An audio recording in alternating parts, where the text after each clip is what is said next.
Bonjour, aujourd'hui nous avons le plaisir de recevoir Anthony Siro qui est directeur général de VMware France. Anthony Siro, bonjour. Bonjour Guy. Alors c'est la tradition cette émission, on commence par une question d'actualité, un sujet qui a retenu votre attention ces derniers temps, la semaine dernière ou les semaines passées, qui est lié un peu à notre secteur bien entendu. Est-ce qu'il y a un des sujets qui, parmi beaucoup d'actualités dans... Effectivement. Alors, si on regarde un peu ce qui s'est passé, notamment il y a quelques jours, on a vu cette panne de flux vidéo sur RMC Sport, qui est un sujet qui est quand même intéressant. Espérons que ça ne va pas nous arriver. Alors, effectivement, ce serait bien que des précautions soient prises dans le futur, et je pense que les dirigeants de la chaîne en question et de SFR notamment, qui ont fait des déclarations sur le sujet, donc prennent les dispositions. Donc, bon, déjà, ça peut nous arriver à tous. Effectivement, on est face à un problème de charge et un problème d'intolérance forte quand même des clients finaux face à une interruption de service. On sait bien qu'on est dans l'ère de l'instantané et on voit bien l'impact que ça peut avoir sur une marque et les dommages aussi que ça peut avoir dans le futur. Donc, ça veut dire qu'il faut être équipé et prendre ses précautions dans le monde de l'IT avec des dimensionnements et des technologies aussi élastiques, si possible, qui vont bien. C'est quand même ça. Mais la leçon que vous en tirez, c'est que finalement RMC Sport n'a pas pris les précautions nécessaires pour le faire, ou c'est un peu de l'imprévisibilité, c'est quoi? Apparemment, dans ce qu'ils ont indiqué, ils ont un peu été victimes du volume d'abonnés, notamment peut-être même tardifs. Victimes de leur succès finalement. Exactement. Donc c'est quelque chose d'assez positif finalement, d'avoir du succès. Bon, maintenant, je pense qu'ils vont entrer dans une phase un peu plus stable, où ils vont avoir une idée très claire de ce qu'il faut faire, et avoir l'infrastructure ad hoc nécessaire et suffisante, en tout cas on leur souhaite. Très bien. Bon, en tout cas, ils ont donné un mois gratuit, je crois, donc espérons que leurs clients seront contents avec ça. Le respect du client derrière, ils ont fait ce qu'il fallait. Alors, on va parler évidemment de VMware. VMware, chez qui vous êtes arrivé relativement récemment, et vous venez de fêter, alors VMware vient de fêter ses 20 ans, pas vous, hein, mais VMware. VMware World, d'ailleurs, c'est VMware en France est arrivé quelques temps plus tard. Et en fait, l'éditeur, parce que c'est un éditeur de logiciel, est parti d'une idée relativement simple dans l'informatique, virtualiser un serveur. Ça, c'est quelque chose, vous étiez chez IBM, c'est quelque chose qu'IBM connaissait déjà depuis longtemps, sauf que là, on était sur des serveurs x86 et ça changeait la donne. Ça, c'était l'idée de départ, et on est arrivé aujourd'hui à quelque chose qui est beaucoup plus, je dirais, beaucoup plus général, qui est la virtualisation et l'automatisation de l'ensemble de l'infrastructure informatique. C'est un peu ça l'objectif que vous poursuivez. Déjà, pour commencer, vous qui avez vu l'évolution de VMware de l'extérieur, comment vous Alors, vous avez été impliqué chez IBM, vous étiez en relation avec VMware, parce que vous étiez en responsabilité de sujet cloud. Comment vous avez vu un peu cette évolution de VMware dans l'univers informatique? Alors, ce qui est clair, c'est que moi j'ai été assez percuté par VMware dans mes anciennes fonctions, où j'opérais les services cloud pour IBM. Et avec les équipes, on s'est très vite rendu compte qu'effectivement, les briques de virtualisation de ce qu'on appelle le compute, donc finalement les processeurs, c'était bien mais pas suffisant pour aller vers le cloud. Ça veut dire que très vite, dès lors qu'on veut porter une informatique ou une partie d'informatique vers le cloud, on est confronté aux couches du dessous. La première couche, qui est la couche fondamentale, c'est le réseau notamment. Et ça a été assez pratique d'avoir des technologies comme NSX qui sont arrivées donc en 2014. C'est au moment où on commençait à avoir cette hybridité, cette hybrid cloud qui commençait à arriver chez les clients. Et on avait besoin finalement de virtualiser ce réseau pour pouvoir porter ces morceaux de système d'information dans le cloud. Et effectivement aussi les briques de storage, même si c'est potentiellement moins important. C'est-à-dire que le réseau, c'est indispensable de le virtualiser si on veut réussir son hybridité vers le cloud. Et aussi, et c'est en train de se faire là, de virtualiser les briques de stockage. Donc, on a vu cet éditeur, effectivement, comme une boîte à outils extrêmement pratique pour le succès des portages vers le cloud des projets clients, en fait. Alors maintenant vous êtes chez VMware, donc en responsabilité de VMware France, et donc un des objectifs, donc on a dit virtualiser l'ensemble des infrastructures, mais un des objectifs que vous poursuivez actuellement et dont vous avez développé des produits, signé des partenariats dans ce sens-là, c'est en gros faire en sorte que la relation entre les clouds privés et les clouds publics se fasse de la manière la plus fluide possible. Est-ce que vous pouvez expliquer un petit peu cet objectif? Bien sûr. Bon, on est en train de rentrer dans l'ère du multi-cloud. Donc tous les analystes maintenant parlent de multi-cloud. Donc il faut bien le définir. Dans multi-cloud, il n'y a pas que cloud public déjà. On est vraiment dans cet environnement cloud privé. qui a ses particularités, puisque c'est un cloud qu'on a fait pour soi, donc avec sa propre gouvernance, ses propres outils. Et de l'autre côté, on a ce cloud public, où finalement, on est face à quelque chose qui est très industrialisé, et c'est bien, donc on a un modèle qui est complètement OPEX, on n'a pas à s'embêter à savoir, je vais commander une machine, un mois à l'avance, ce genre de choses, donc c'est OPEX. C'est beaucoup de services qui sont pré-packagés, donc c'est assez pratique. Par contre, ce n'est pas forcément les outils et la manière de gérer la production habituelle. Donc nous, notre positionnement, c'est de permettre effectivement, à travers notre stack qui tourne dans les clouds privés, qui s'appelle Software Defined Data Center, où vous allez du compute jusqu'à la virtualisation du réseau en passant par le stockage et l'orchestration de tout ça. Et bien ce stack, vous allez le retrouver tel que chez les fournisseurs de cloud public. Donc ça veut dire qu'on va retrouver nos habitudes de production, d'opération, d'automatisation, de la même manière sur un cloud privé comme sur un cloud public. Voilà un peu notre positionnement sur ces sujets. Alors, à un moment, on avait un peu l'impression que finalement, le cloud public allait un peu échapper à avoir sa propre destinée en dehors de tout ce qui existait. Et puis finalement, il est rattrapé un peu par l'existant. L'existant étant le data center qui a évolué vers le cloud privé. C'est un peu ça. Oui, il est en train d'être porté. Et donc, le cloud public est en train avec ce que vous venez de dire, d'indiquer, de se rapprocher du cloud privé et de faire en sorte que finalement, l'ensemble soit une espèce de méga structure cloudifiée et plus facile à gérer, si je puis dire. Le point, c'est effectivement d'avoir ce qu'on appelle des opérations cohérentes. Et ça aussi, c'est important. Aujourd'hui, il y a des directions de production chez les clients. Ça peut souvent être très compliqué pour eux de ne pas avoir la main sur des services qui sont purement publics, surtout dans un monde qui est devenu DevOps, où clairement on est en train de livrer en temps réel des applications, il faut quand même pouvoir garder le contrôle là-dessus. Donc la valeur, elle est réellement sur toute cette chaîne DevOps de production et de qualité dans ce qu'on fait, parce que ce qui compte, c'est effectivement simplement la qualité des services qui vont être rendus, et là on va pouvoir assurer finalement un niveau de service de bout en bout qui est exactement le même, indifféremment des plateformes, que ce soit une plateforme hardware chez vous, jusqu'à une plateforme qui est complètement dématérialisée dans un cloud public. Donc c'est vraiment ça aujourd'hui notre positionnement. Alors, vous avez tenu récemment VMworld, comme vous faites chaque année à Las Vegas, il y a quelques semaines, et on va revenir un peu sur, je dirais, deux annonces qui ont tenu mon attention. Là, une première, c'est, je crois que c'est VMware Cloud Services, donc c'est en gros tous les outils qui permettent d'automatiser ce que vous venez de décrire, parce que le gérer à la main, c'est quasiment impensable, ça prendrait beaucoup trop d'énergie humaine, et puis ce serait peut-être pas tout à fait fiable. Et puis la deuxième, c'est Amazon, c'est VMware, Amazon RDS, qui permet finalement de gérer tout un tas sur VMware, de gérer tout un tas de bases de données, donc de manière indifférenciée sur différents clouds. Alors revenons sur la première annonce. Donc cette notion donc vous avez fait un certain nombre d'annonces. Cette notion d'automatisation, pour vous, est-ce qu'elle est essentielle pour atteindre cet objectif dont on parle depuis le début? Alors effectivement, on a annoncé notamment des services d'automatisation du cloud. Donc c'est VMware Cloud Automation Service. On a deux choses là-dedans. La première chose, c'est de pouvoir fonctionner en pattern. Effectivement, il faut que les clients puissent finalement prendre une workload. Une workload a un certain nombre d'attributs, d'attachements, des machines, des espaces de stockage, des morceaux de code. Et il faut que tout ça soit un ensemble homogène qu'on va envoyer dans différentes destinations.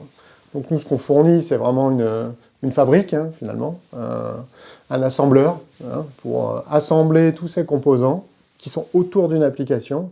Et une fois qu'on a tous ces composants, on peut positionner son application et tous ses attributs sur différents types de systèmes. Ça, c'est une première partie de l'annonce. Alors, si on a défini des patterns, il faut en avoir défini suffisamment pour recouvrir l'ensemble des besoins, je suppose. Il faut que ça couvre l'ensemble du spectre du système d'information.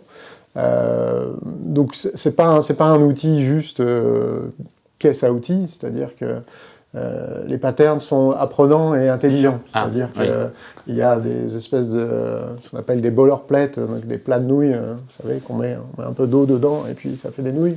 Finalement, c'est-à-dire que le client est accompagné là-dedans. Il y a des choses qui sont pré-packagées et qui vont l'orienter, puisqu'on connaît les systèmes d'information.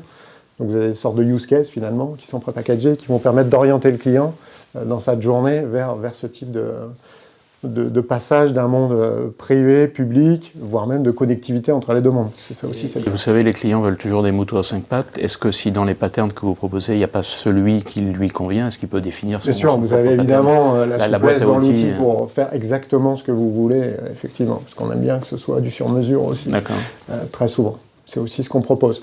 Et de l'autre côté, donc en regard, vous avez effectivement ce qu'on disait tout à l'heure, la capacité à avoir l'exact pile logiciel VMware pour exécuter ce code sur l'ensemble des systèmes. Ça aussi, c'est important, c'est-à-dire que c'est connecté. On va parler d'Amazon juste après. Vous avez VMware Cloud sur Amazon. C'est-à-dire que vous avez l'entièreté de notre pile logicielle qui tourne, comme elle peut tourner dans votre data center, sur le cloud public d'Amazon.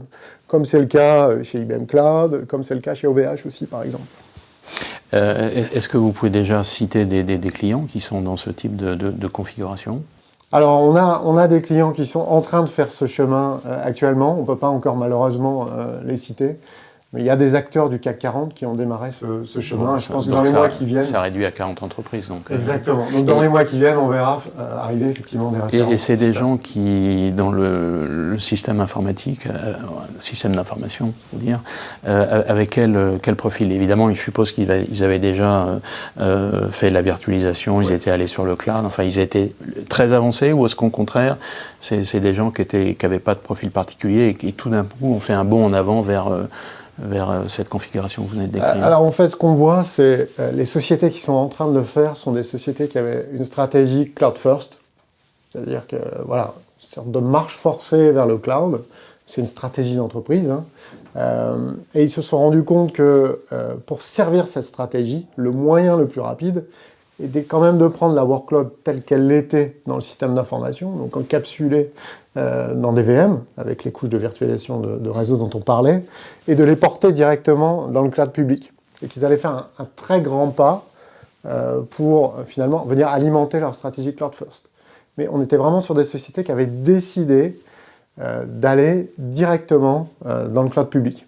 Donc finalement, votre offre arrive au bon moment, si je peux dire, pour eux.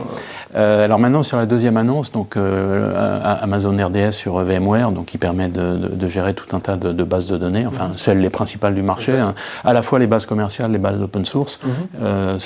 Quel est l'avantage de cette solution? Le mouvement est intéressant, parce que vous avez donc une société comme Amazon Web Services, donc, qui est born in the cloud, fait une annonce majeure qu'ils n'avaient jamais faite jusqu'à maintenant, à savoir proposer effectivement leur service multi-base de données encapsulé dans nos VM, donc sur un stack VMware, et de fait, ils font un mouvement vers le on-prem, donc vous avez un acteur du cloud public qui fait un mouvement vers le on-prem et qui fournit effectivement son moteur multi-base de données dans les data centers des clients, basés sur la pile logicielle VMware.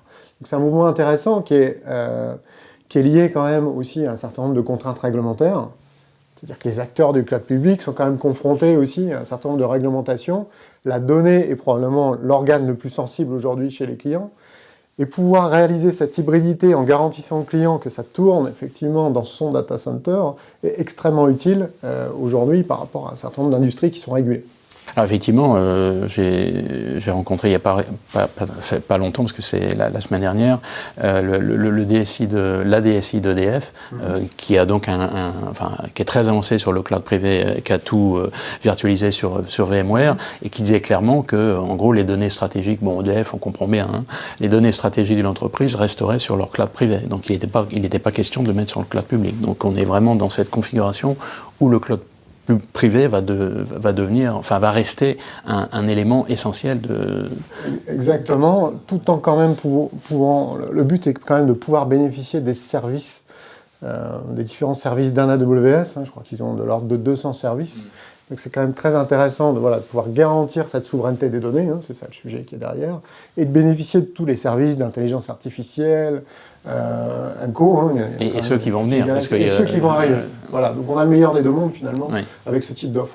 Alors, dans cette stratégie qu'on a décrite et que vous avez précisée de manière assez claire, vous avez racheté, donc vous faites un certain nombre d'acquisitions assez régulièrement, mais là vous avez racheté récemment une société qui s'appelle Cloud Health, donc, dont le nom est assez significatif, une société donc dans l'automatisation du cloud, donc d'un peu moins de 300 salariés pour 500 millions de dollars. Donc c'est quand même...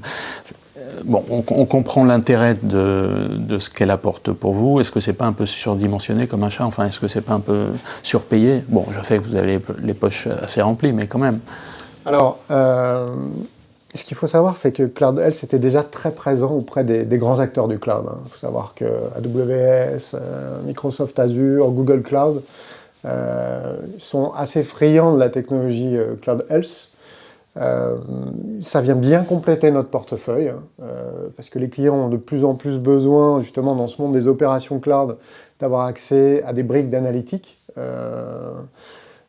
qui restent quand même le nerf de la guerre. C'est de comprendre finalement qu'est-ce qu'on est en train de faire, où sont positionnés mes workloads dans les différents clouds, que ce soit finalement dans mon cloud privé ou dans les clouds publics, et quel est le meilleur endroit pour positionner une application.